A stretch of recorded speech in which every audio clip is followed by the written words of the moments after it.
ఈసారి నా సంక్రాంతి నోముల్లో పోచమ్మ జల్లెళ్ళు నోముకున్నాను. పోచమ్మ జల్లెల్లో బియ్యపిండి, గంధం గిన్నె, పూత గంధం గిన్నె, దారము, ఉల్లిగడ్డలు, దీపము, వత్తి, పసుపు కుంకుమ, పువ్వులు 13 జల్లెలలో పెట్టుకుని నోముకోవాలి. దీన్ని పోచమ్మ జల్లెలు నోము అంటారు.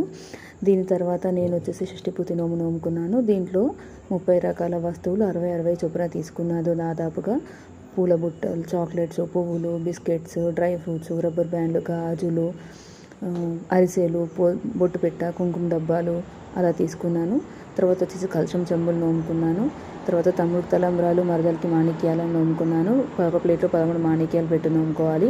ఇక్కడ ఆర్ఎస్ అంటే రాజశ్వేత అని నేను డెకరేట్ చేశాను, సరదాగా ఉంటుంది అని. తర్వాత వచ్చేసి మా పాప కోసం 5 రకాలైతే నోమిచ్చాను. దాంట్లో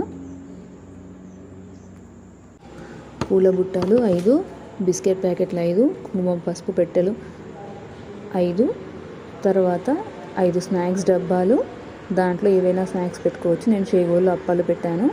తర్వాత వచ్చేసి 5 పేనీల డబ్బాలు నోమిచ్చానండి. ఇవండి నా సంక్రాంతి నోములు.